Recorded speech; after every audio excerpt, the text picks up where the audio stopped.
raw truth of motherhood. The highs, the lows, the good, the bad, and the ugly. You had a 4th degree, meaning you tore through your rectum. And I was like, but it was really hard and a massive adjustment to my life. Like the pregnancy and C-section were so hard, like unbearably hard. Hey, I just realized I never even asked God. Like I never even prayed. I never even said like, Lord, is our family complete? I just was like, I'm done. He's speaking and he's telling me what I don't want to hear.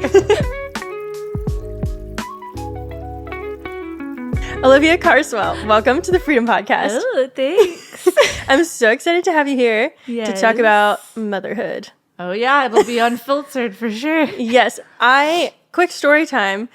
When one of my friends was doing your hair and I was standing next to her and you were talking about, I think your second because I went to her right after I had Hartley, You were talking about it and I was like, wow, this woman is the most honest person I've ever heard in my life about motherhood, and I need to talk to her. Yeah, there's no sugarcoating. I seriously don't.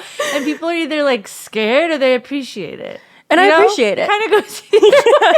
I feel like as someone who doesn't have kids yet, if I know the worst case scenario or the things that could go wrong, I feel better because I'm like, okay, I already know. For sure. The unknown is so much worse to me. Oh, 100%. And I was like, before I became a mom, I just pictured like the cute bump pics on Insta announcing ultrasound photo, mama bird, baby bird onesie. And I like had no idea, literally no clue what was before me. So I felt like it was my duty once I stepped into motherhood. Mm-hmm. I typically try to let it be if someone asks. I don't want to put like unsolicited advice on people, but if they ask me, I'm gonna share. Yeah. So I just try to give people the raw truth of motherhood. The highs, the lows, the good, the bad, and the ugly.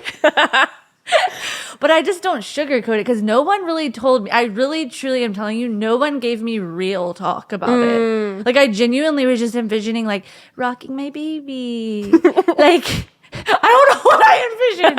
But like, idyllic things, idyllic images of like what it was to be a mom and have a baby and all that. And if you only live by people's Instagrams, you'll literally have a very false sense of it. Right. Because it's literally announcement, cute bump photos, then the baby's here. And you miss the entire gruesome process to get the baby here. And then it's like 1 month, 2 months, but you're not seeing all the in between. Like the everyday. That's like extremely hard. Right. So anyways, when that's all you've seen and that's all you kind of have been fed, then when you step into it and you haven't ever heard real truth from a mom, you're going to be shocked. You're going to be like, what is happening to me? What the freak? I did not sign up for that. So that was kind of how I was. Yeah. Like I was like, oh, wow, this isn't what I thought, but it's great. But it's just like that in the beginning. It's an initial shock, And then as time goes by and somehow you have more kids, because if you go off of the first one, I was like, I'll never do this again. Oh my gosh.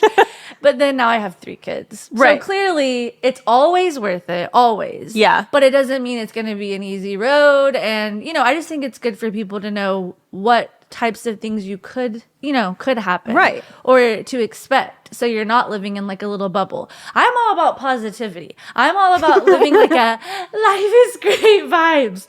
But you also sometimes do have to be real. And you got to share reality. Of course. Like, you could have moments and you will have moments that are so sweet and are idyllic. And you're like, oh my gosh, I love this baby so much. I just want to eat them, like that vibe.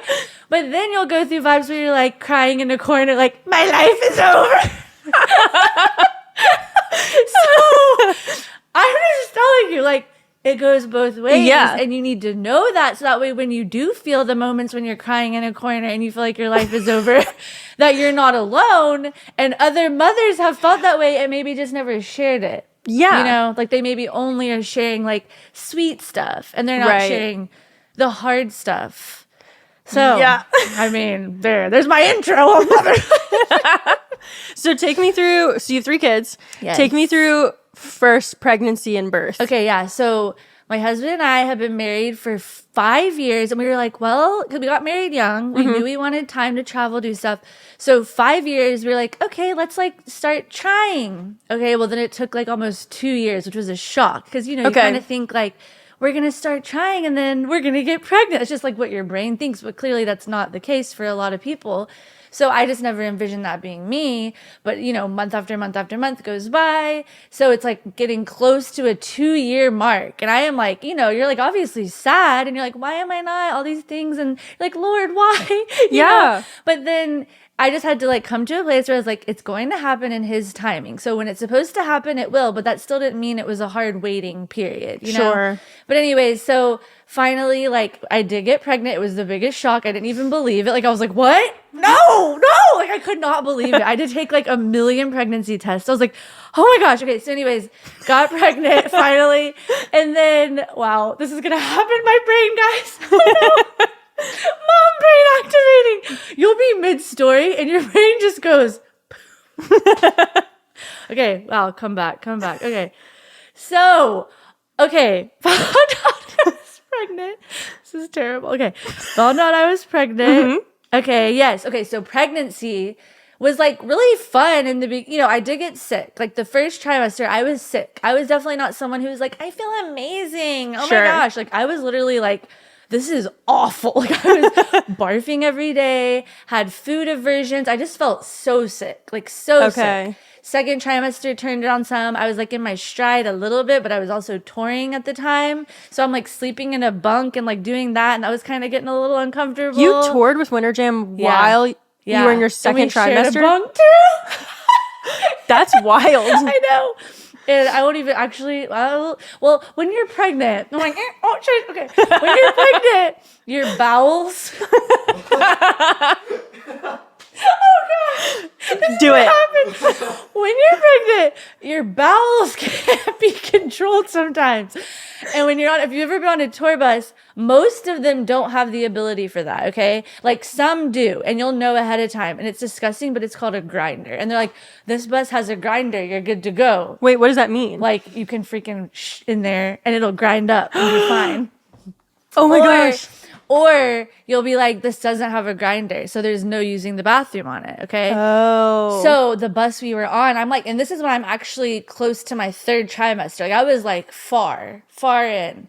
And I was like, oh no. It was like middle of the night. It was like 2 a.m. I was struck. I was like, and I get up and I'm like, Steven, oh my gosh. I'm like, I need to use the bathroom. He's like, well, we'll go tell the bus driver. We'll pull over. And I was like, no.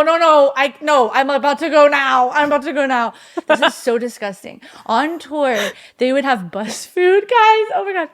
They would have bus food that was sitting out in the kitchen area of the bus. And it was P.F. Chang's the night before. There was a P.F. Chang's bag just sitting there.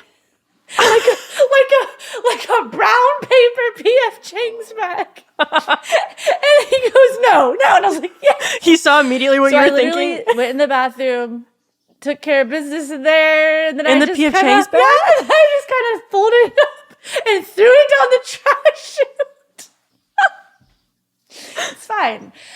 So, anyways, sorry. And you stayed on the bus. Yeah. Okay. Yeah. So anyways, that's just, okay, that was a real, wow, that was a rabbit trail. But anyways, that happened. That was kind of like, pregnancy was a lot, being on tour, not having, access to a toilet anytime, for those kinds of things. But we made it through tour and then, have baby showers, all that fun stuff. You get to the end, you're like, oh my gosh, I'm gonna have a baby. Oh, and you obviously have no idea what to expect for birth. Right.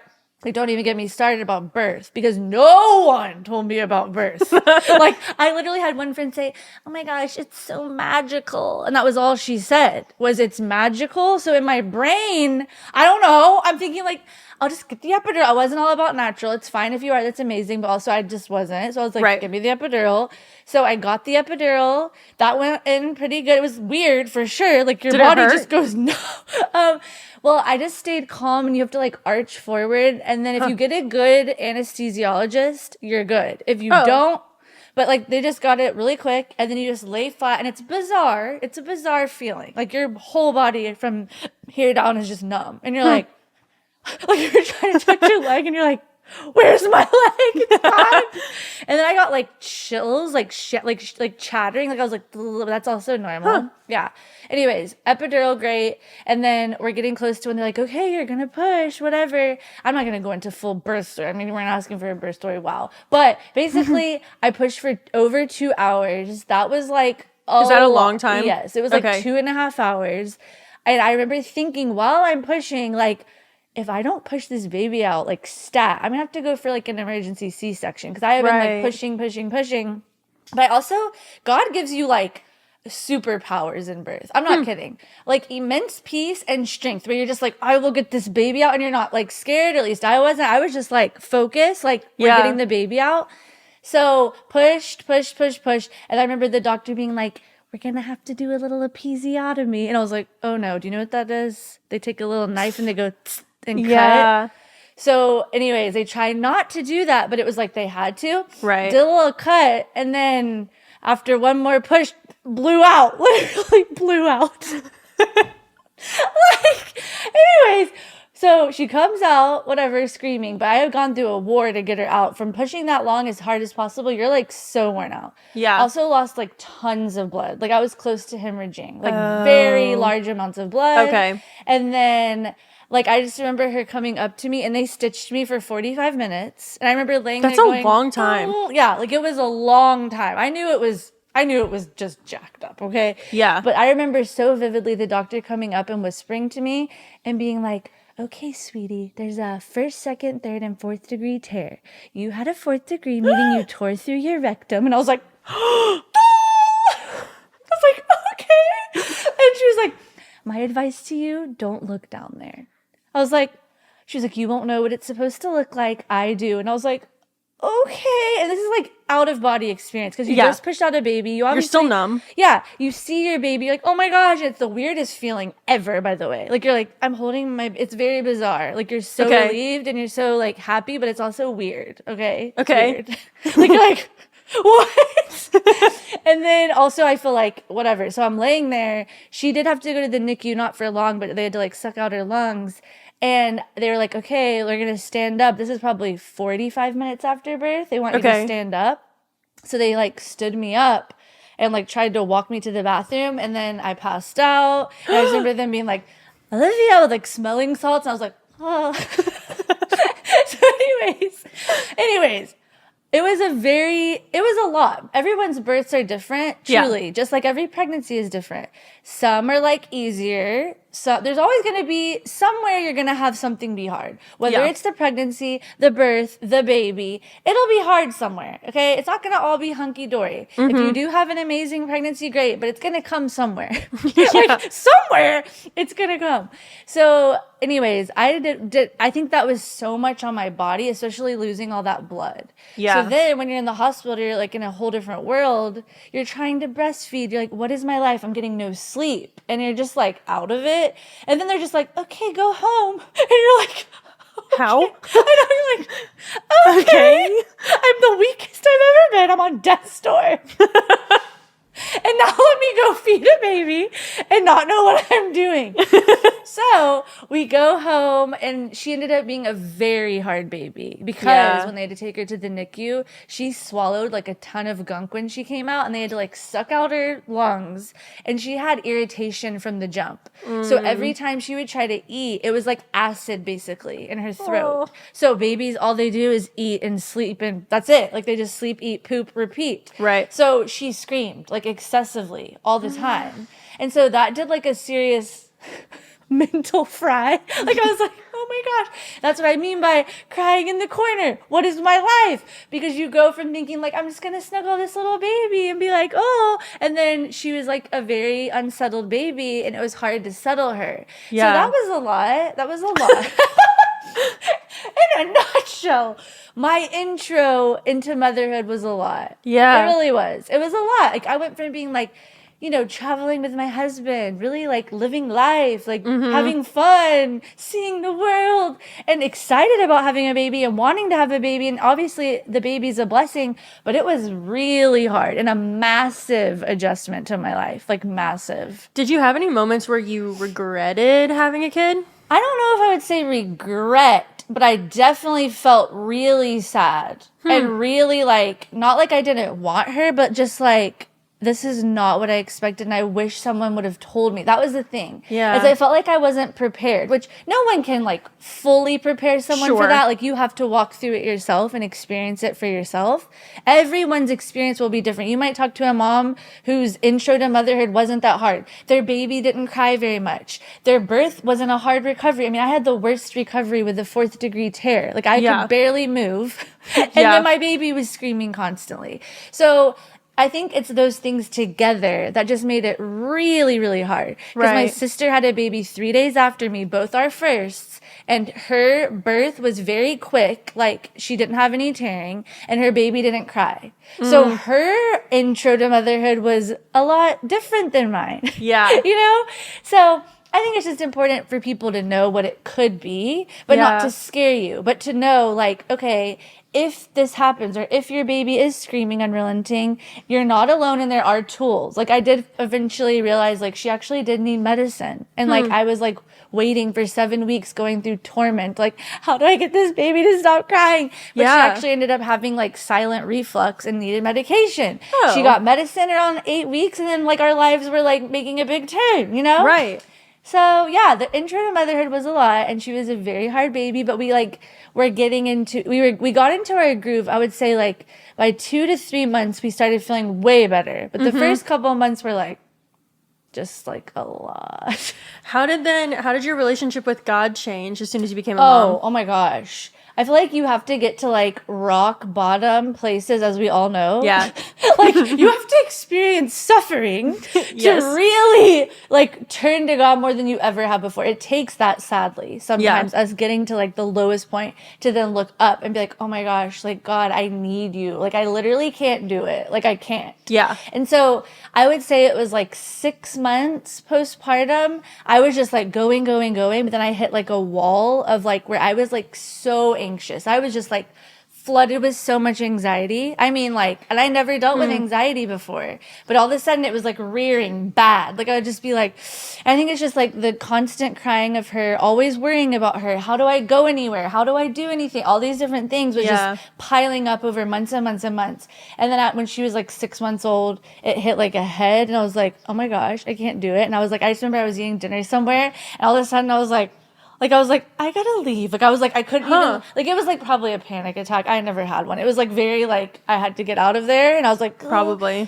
And then I remember I was just like shaking in the fetal position on my bed. I'm not kidding. I thought I was gonna have to call like 911. I told Steven, I was like, something's not right. And I was like shaking fetal position. I can like make light of it now, but it actually wasn't a light moment. It was like really scary and dark. And I was like, ah. And then I realized, because I called the doctor the next day, and she was talking to me, the nurse at the gyno, and she was like, well, have you ever dealt with anxiety? And I was like, no. And then she was like, it's very common among new moms, like postpartum anxiety. Again, no one told me about that. Now people are a little bit more talking about things, but nobody told me about that. I'd heard about like maybe baby blues is something I'd heard of, where you might be like a little sad.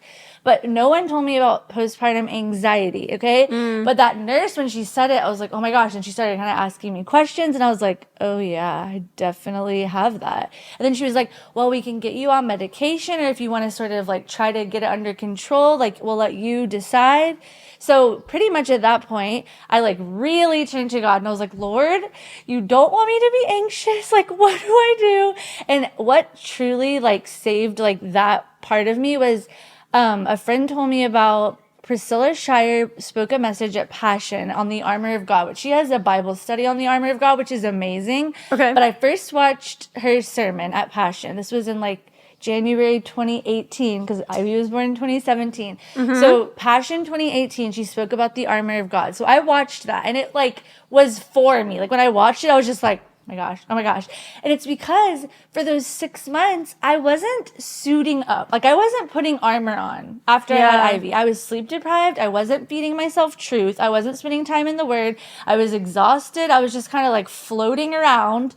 Like, I wasn't making time for it. It's not that I didn't have the time, because we all can find time for the things we want to find time for. But I just didn't make time for it. I was still praying. I was still talking to God, but I wasn't like guarding myself. And I was at my weakest point I had ever been. I really was. Like physically, mentally, everything about me was a prime target. I was a prime target. He comes when we're at our weakest. I was at my weakest I had ever been. Like I had never been that weak in my life.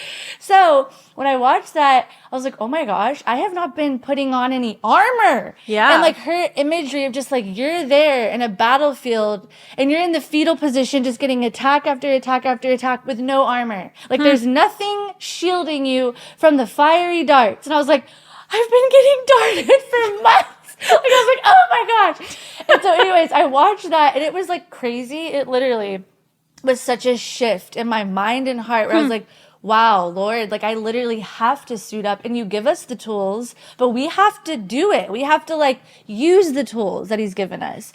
So watch that, got her Bible study, the Armor of God Bible study, just to like delve further into it. And I'm not kidding. That literally changed me. It really did. Because then I was like, wow, like I really do have the tools. It didn't mean I still didn't struggle with it. Sure. But it was like now I had tools to be able to be like, not today, Satan. Not today. Like I'm like, breastplate, shield, sword. Like I'm like, give me the armor. Like I literally would daily be like, I gotta suit up. All my friends would be like, here she goes again. I'm like, are you suiting up? So anyways, like it really did though. Like I wouldn't have got to that place where I even grew more in my walk with God if I hadn't got to such a low place. Yeah. You know? So it's like it takes like those hardships to get us to really sometimes cling to him more than we ever have before. So yeah, like the intro to motherhood was a lot. Right. It was like the hardest season I've ever been in. But it really like shaped me. It really did. And it like showed me like even when we're weak, he's strong, and we will get through those seasons that feel like, how do I get out? You know? Yeah. Like we will get out with his help, but we have to be willing to. Right. Not just sitting there like, how do we get out? Like he gives us the word and he gives us all the truths and all the tools, but we have to be willing to apply it. Right. You know? Yeah. So anyways, that was my first child. And that was my intro into it. And now I genuinely like want to help every new mom. Like I'm not kidding. Yeah. When I see a new mom, I'm just like, how are you? But I want to be one of those people like, no, how are you? Tell me everything about you right now. How are you doing right now? But I just feel like there's like new moms. I feel like the enemy attacks new moms because you're like really weak. And you're like, you're sleep deprived. Like everything is different about your world. You're not in your normal routines. You probably aren't spending the time with the Lord that you used to spend because you're like, whatever. You're all over the place. So you're a prime target. So I always have a heart for new moms because I'm like, this is a crazy time. And like, I just always want to ask, like, are you okay? Like, can I hold your baby for you? Do you want a coffee? And it's amazing too. The armor of God, number one, and like clinging to God. And then just like terms that are just like basic normal life. Get yourself a freaking iced beverage, like an iced latte, an iced coffee, and go for a drive. That's what I tell them. I'm like, sometimes you need to take yourself out of the situation when you can, like your husband's there watching the baby, whatever, and just like go feel normal because you don't feel normal. Feel like a person. Yeah, like you don't feel like you. So Yeah. it's like, how can I feel normal? And it's like going and getting like an iced coffee and listening to like happy music with the windows down. Right. That's like honestly a form of medicine right there too. Because you're like, let me feel like myself again. But it helps so much. Yeah. So it's like sometimes you just need like a little removal from like what's happening. And then just be like, okay. And then you feel recharged and then you can go back in. But you got to be able to like do things to, you know, to get you through it. For to be sure. normal. Yeah. But that was my first. And I literally was like, I'm never doing this again. Like I was like, never. But it took me a while to be like, okay, like I know I want her to have a sibling. Like that was really hard. But then I think it almost helped me because I was like, I knew we wanted to wait, but I also felt more equipped. Because I was like, you know what you're getting into now I know what I'm getting into that no one told me about. Now I know if it is extremely hard, which it was already, that I can do it. We can do it. You know what I mean? Like it was like, it was just that first shock of like, you had no idea what you were stepping into. Right. Like no clue. And you had no tools. And it's just like, and I still think it's insane anyways, that they just hand you the baby and they're like, bye, like leaving the hospital and you're like, okay. but what is this noise? What is this? Like, you know, like you're like paranoid. Yeah. Because it's a baby and you have to keep it alive and you have to feed it and you're trying to sleep and you're like, oh my gosh. And you just start going like a little crazy, you know? You start going a little crazy. A little crazy. Just a little bit. But yeah, but I mean, obviously, like God equips us for it. It's just there's some things that are like really hard. Yeah. You know? And you just like walk through it and then you come out on the other side stronger and then you have 2 more kids after that. And you're like, how? How did I do that? I don't know, but I did. Okay, so I remember when you told me you were pregnant with your third. Yes. Because I saw you in one hair appointment where you were like, I'm not having a third child. I'm done. I don't want to do it. I'll never do it again. Yes. And then literally 8 weeks later, 6 to 8 weeks later, I see you again and you're like, so I'm pregnant. I was like, what? So tell me about how you and Steven decided to have your third. Okay. So after the second, that was an extremely hard pregnancy. And then I had to have a C-section with him. Mm-hmm. So he was an easier baby, but had some issues. But the pregnancy and C-section were so hard, like unbearably hard. So I was like, there's no way. I'm never doing this again. We got a girl. We got a boy. Dunzo. You know, Yeah. like I was like, we're done. And if anyone talked to me, I was like, never again. Never again. I literally said never. Like, I can't tell you how many times. Then when my son turned 2, I don't know. It was obviously the Lord like speaking to me. But I was like, all of a sudden, I was like, wait, I just realized I never even asked God. Like I never even prayed. I never even said like, Lord, is our family complete? I just was like, I'm done. Peace out. Never said, you know, I like never again. But then I realized, wait, I didn't even ask God. Like I just all of a sudden. And Steven was on board with being done? Oh yeah. Like Steven, well, he was just like, whatever you want to do. I mean, he pretty much has always been like, whatever you want to do, I'll be like supportive of. But he wasn't like feeling this strong urge like we should have more or not. He was just like, whatever you want to do. So he turned 2 and I just had that feeling like, oh, I haven't even prayed about that. Like I got major conviction. So I was like, Lord, like every single night after Hartley turned 2, I was like, Lord, is our family complete? Like show us, give us peace if it isn't. I mean, peace if it is or peace if it, like we need to know is it or is it not? Yeah. So every night I told Steven too, I was like, you need to be praying it. I need to be praying it, asking God, is it complete? Is it complete? And so that was like that was in July. So for that whole month of July, we prayed that every single night. And over the course of that time of praying, there were definite like things that were happening that were like clearly God being like, it's not. Like just simple stuff, like being at church and what the sermon was about. And like, or even opening my like one of my devotion books and it being like spot on. Like it was just very clear things where I was like, he's speaking and he's telling me what I don't want to hear because I didn't want to do it again. Yeah. Like I genuinely did not want to because I hated it. Like the pregnancy was awful. I was like, I don't want to do it again. I don't want to do it again. But Lord, if you want me to, but I really don't want to. So I was clinging on, I don't want to. But Lord, do you want us to? Yeah. And it was like little things happening where I was like, dang it. He wants us to. And so literally I told that to Steven. He was like, yeah, like I feel like if you feel like that for sure, like we need to like just see. So I was like, okay. And I remember I was like right on the fence, not the fence. Like I knew God was telling us to, but I still was like, I don't want to, but like, and that message at church that Sunday was literally about like disobedience and how we can choose to obey and follow through with what God wants for us, or we can choose to disobey. Like we can choose, and we can either be disobedient to what he's calling us to or obedient. And I was like, I was like, I have to be obedient now. So I literally after that, I was like, okay. And then I was like, well, whatever happens, happens. That's like pretty much what I said. So no more protecting, but not trying. That's what I said. Right. Like no more protection, but we're not trying. Like we're not like tracking, like, oh, you know, like it was like just whatever happens, happens. I was pregnant the next month. Like, what?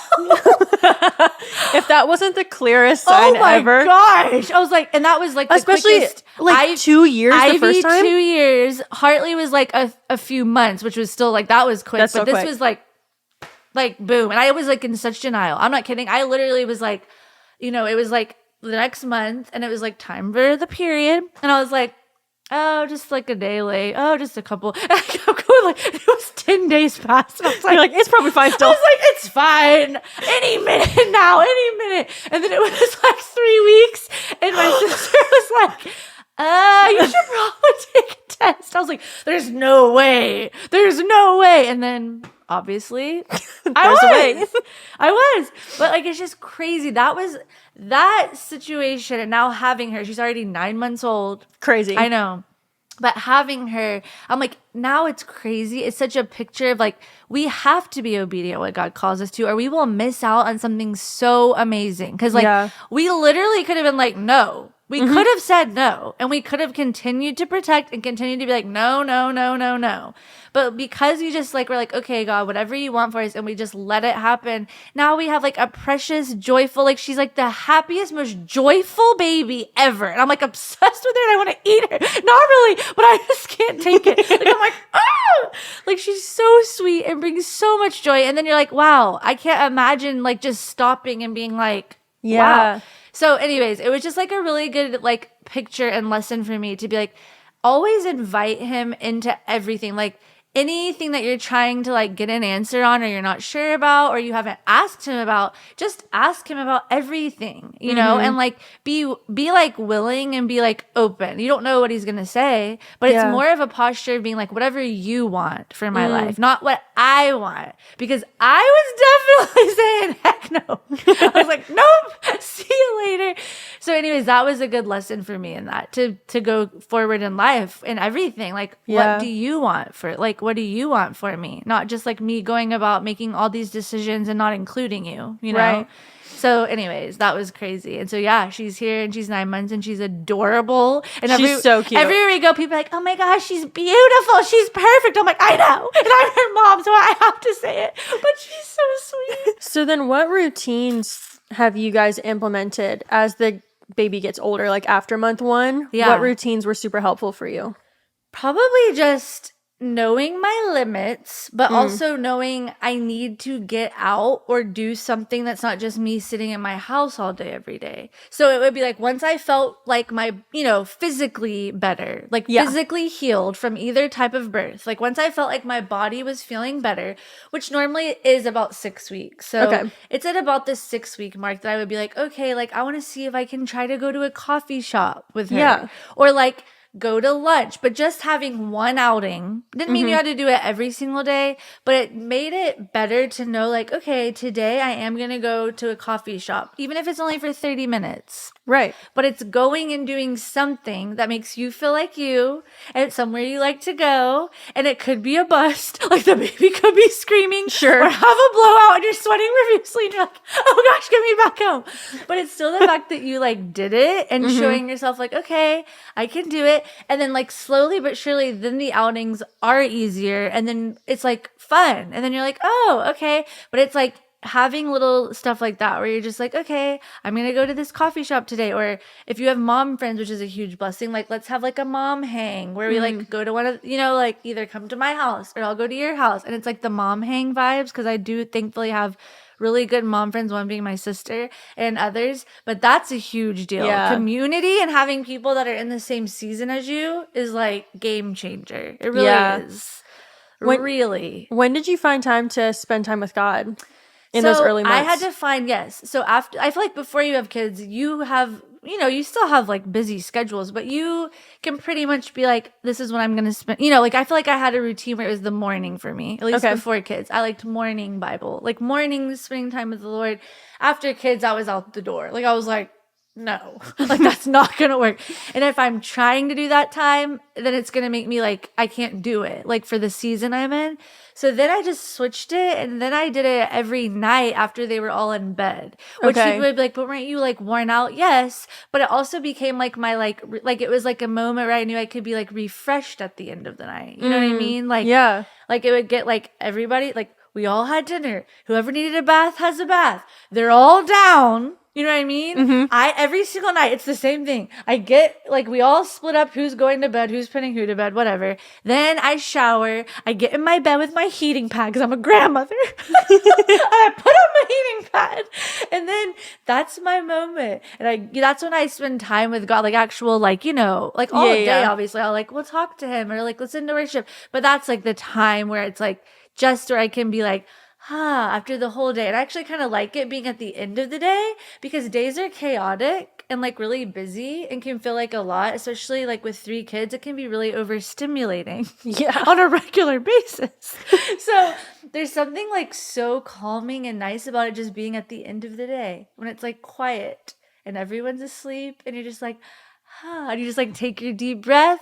And that's when I always like, that's my time with the Lord, like where it's like the actual, like, I'm going to sit here and like have time and focus. Yeah.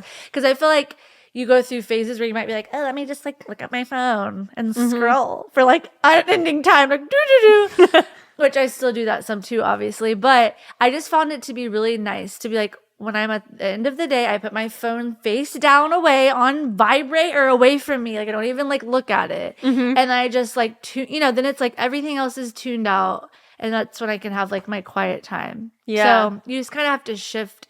If you used to do it in the morning and that doesn't work anymore for you, then don't try and don't force it because it's going to make you be like, it's going to make it frustrating for you. Yeah. Like every time I try to do this, I get interrupted, whatever. So I just had to shift it and do it at night. And I actually really enjoy it. It's not what I used to do, but now I can't even imagine doing it in the morning because now that's like my time. Yeah. It's like the end of the day.